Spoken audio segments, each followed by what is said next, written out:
ఋషి కశ్యపు 13 మంది భార్యలలో ఒకరైన కద్రుని పెద్ద కుమారుడు శేషుడు. ఆమె 1000 తేజస్సుగల సర్పాలకు జన్మనిచ్చింది. ఆమె సోదరి వినత అరుణి మరియు గరుడులకు జన్మనిచ్చింది.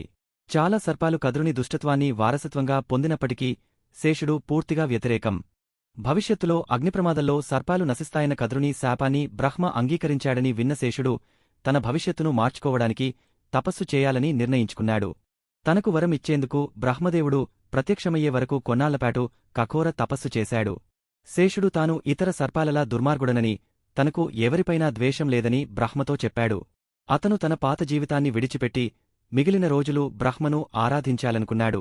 గొప్ప సృష్టికర్త బ్రహ్మ చాలా సంతోషించాడు మరియు అతని స్వచ్ఛమైన హృదయం ఇప్పటికే తనకు కావలసినది ఇచ్చిందని మరియు భవిష్యత్తు కోసం అతను ఒక వరం కోసం అడగాలని శేషుడికి హామీ ఇచ్చాడు.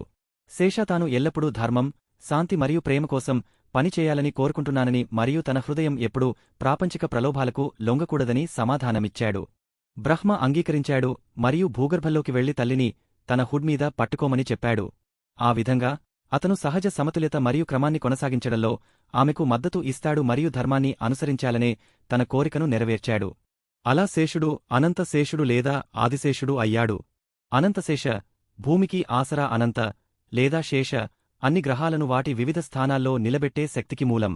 భౌతికంగా ఈ స్థిరమైన శక్తిని గురుత్వాకర్షణ నియమం అని పిలుస్తారు, కాని వాస్తవానికి ఇది సంకర్షణ శక్తి యొక్క ప్రదర్శన. భౌతిక ప్రపంచం మొత్తం భగవంతుడు సంకర్షణుని పాదాలపై ఉంది.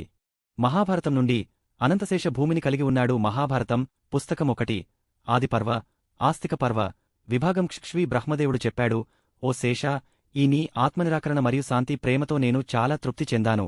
కాని నా ఆజ్ఞ ప్రకారం నా ప్రాణుల మేలుకోసం ఈ చర్యను నీవు చేయనివు. ఓ శేషా, సరిగా భరించు. మరియు ఈ భూమి తన పర్వతాలు మరియు అడవులు, సముద్రాలు మరియు పట్టణాలు మరియు తిరోగమనాలతో చాలా అస్థిరంగా ఉంది, తద్వారా ఆమె స్థిరంగా ఉంటుంది.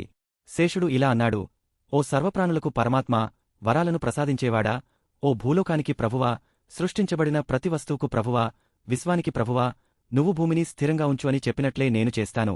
అన్ని జీవులలో ఆమెను నా తలపై ఉంచు. ఓ శ్రేష్ఠమైన పాములారా, భూమి కింద వెళ్ళు. ఆమె నీకు ఒక చీలికను ఇస్తుంది. మరియు ఓ శేషా, భూమిని పట్టుకుని నేను ఎంతో గొప్పగా భావించిన దానిని నీవు ఖచ్చితంగా చేస్తావు అని బ్రహ్మ చెప్పాడు. సోతి కొనసాగించాడు. అప్పుడు పాముల రాజు యొక్క అన్నయ్య ఒక రంధ్రంలోకి ప్రవేశించి భూమికి అవతలి వైపుకు వెళ్లి ఆమెను పట్టుకుని ఆ దేవతను తన తలతో తన సముద్రాల పట్టీతో చుట్టుముట్టాడు. ఓ శేషా, ఓ శ్రేష్ఠమైన పాములా, నువ్వే ధర్మదేవుడివి, ఎందుకంటే ఒంటరిగా నీ భారీ శరీరంతో నేను లేదా వలవిత్ ఇంద్రుడు చేయగలిగినట్లుగా భూమిపై ఉన్న ప్రతిదానితోనూ మీరు భూమికి మద్దతు ఇస్తున్నారు. సోతి ఇలా కొనసాగించాడు, అనంత ప్రభువు, గొప్ప పరాక్రమం కలిగిన పాము, బ్రహ్మం ఆజ్ఞపై ఒంటరిగా ప్రపంచానికి మద్దతునిస్తూ భూమి కింద నివసిస్తున్నాడు. శ్రీమద్భాగవతం ప్రకారం గ్రహాలు మరియు ఇతర ప్రకాశాలు కర్మశక్తి మరియు వాయు, గాలి, గురుత్వాకర్షణ కాదు యొక్క తారుమారు ద్వారా ఆకాశంలో తిరుగుతాయి. అప్పుడు భూమి గురించి ఏమిటి? భూమి కూడా గాలి ద్వారా పట్టుకుని ఉందా? సమాధానం లేదు. భూమి ఎప్పటిలాగే తన స్వంత ప్రత్యేక మరియు ప్రత్యేకమైన వర్గంలో ఉంది. భూమి ఇతర గ్రహాల నుండి మినహాయింపు మరియు గాలి లేదా గురుత్వాకర్షణ ద్వారా కాకుండా అనంతశేషులచే నిర్వహించబడుతుంది.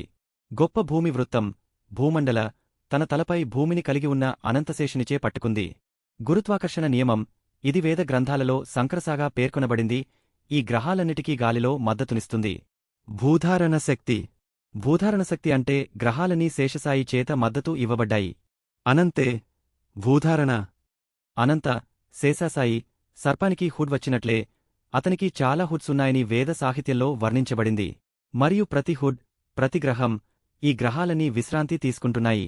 గ్రహాలు తేలుతున్నాయి అనేది అందరికీ తెలిసిందే. నిజానికి ఇంత పెద్ద, భారీ ద్రవ్యరాశి, ఈ భూమి కంటే 14 లక్షల రెట్లు పెద్దదైన సూర్యుడు కూడా అంతరిక్షంలో తేలుతున్నట్లు మనం చూడవచ్చు. గమనిక, మహాభారతంలోని కొన్ని చిన్న కథలు కేంద్ర కథాంశానికి సంబంధించినవి కావు కాని వాటిపై సుదూర ప్రభావం ఉండవచ్చు.